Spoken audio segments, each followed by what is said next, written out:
The story begins with a quiet village in South Africa, now filled with fear after a rogue lion starts attacking without warning. No one knows why the animal changed, but the clues are left across the land. When a father and his daughters arrive for a simple vacation, they have no idea they are stepping straight into the heart of this threat. Poachers kill almost an entire pride of lions late at night, moving through the bush with rifles and flashlights. When they think they have taken down every lion, one adult male manages to escape into the darkness. The poachers load the bodies of the dead lions into a truck and send them away, while a small group stays behind to reset their traps and search for the missing lion.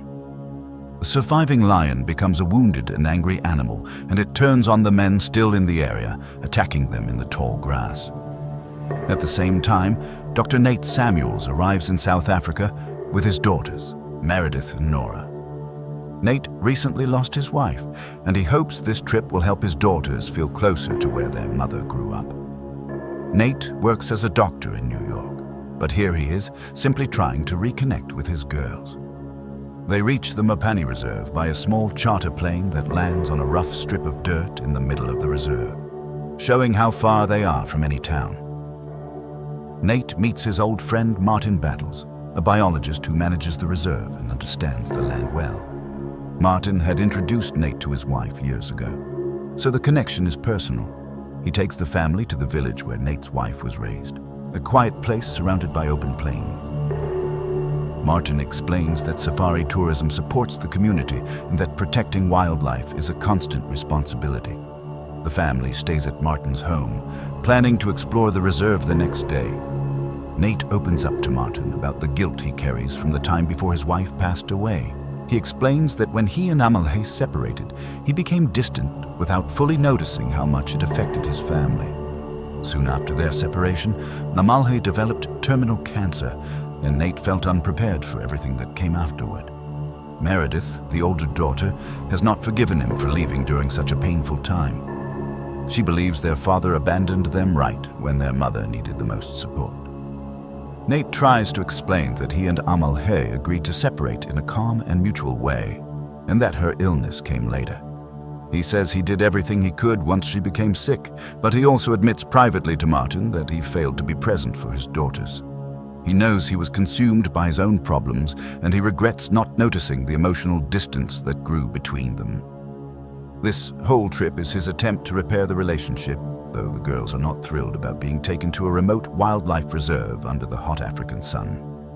The next morning, Martin takes Nate and his daughters into restricted parts of the reserve. They ride in Martin's station wagon, which is secured on all sides to keep animals from getting too close. During the drive, Martin brings them to a pride of lions he has known since they were cubs.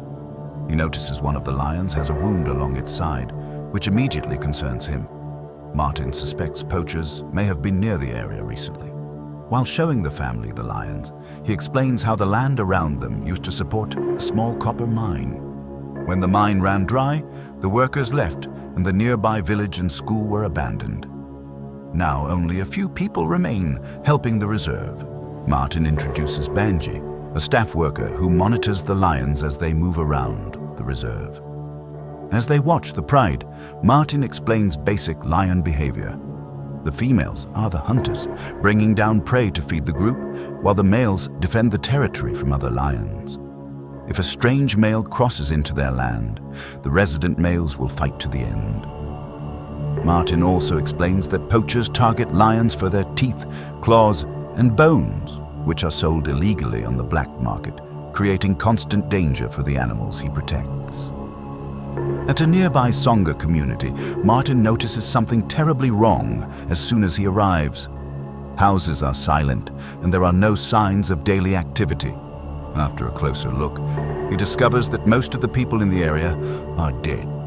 The injuries on the bodies make him suspect that the same rogue lion they have been worried about is responsible.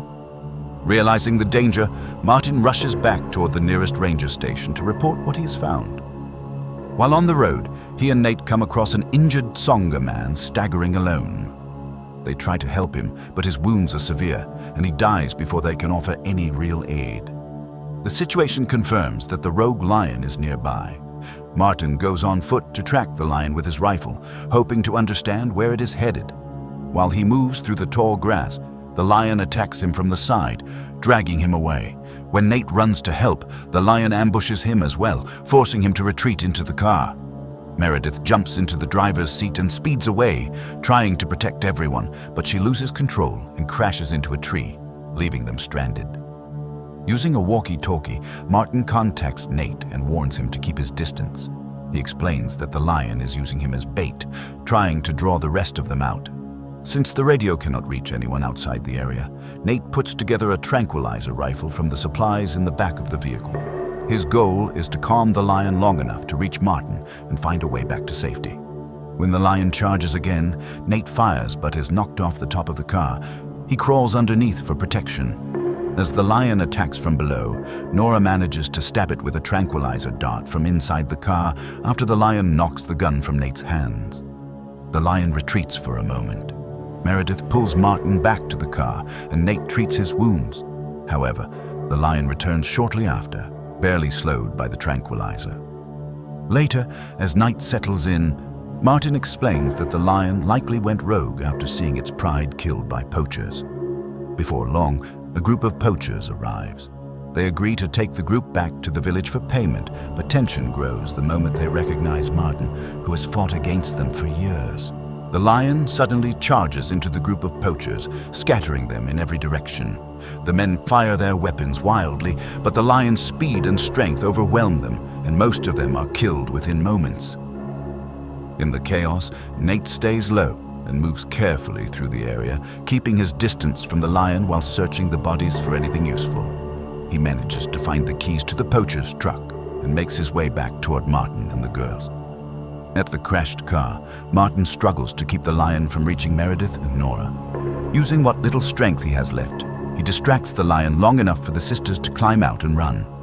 During the escape, the lion slashes Meredith across her side, leaving a deep and painful wound. As the car slips into a ravine, Martin realizes he cannot survive his injuries. He causes an explosion by igniting the leaking gasoline, burning the lion badly and sacrificing himself to protect the others. Nate starts the truck and drives away with the injured Meredith and frightened Nora. The truck runs low on fuel, forcing them to stop before reaching safety. They leave the truck behind and walk through the reserve until they reach an abandoned schoolhouse that the poachers had been using as a hideout. Earlier, they had passed the lion pride Martin raised, which now roams the area freely. Inside the schoolhouse, Nate treats Meredith's wound and searches the building for water. While he is gone, the burned lion returns and begins stalking the girls. Nate arrives just in time to scare it away temporarily. He locks his daughters inside a room and makes them promise to stay hidden. He then steps outside, intent on ending the threat once and for all.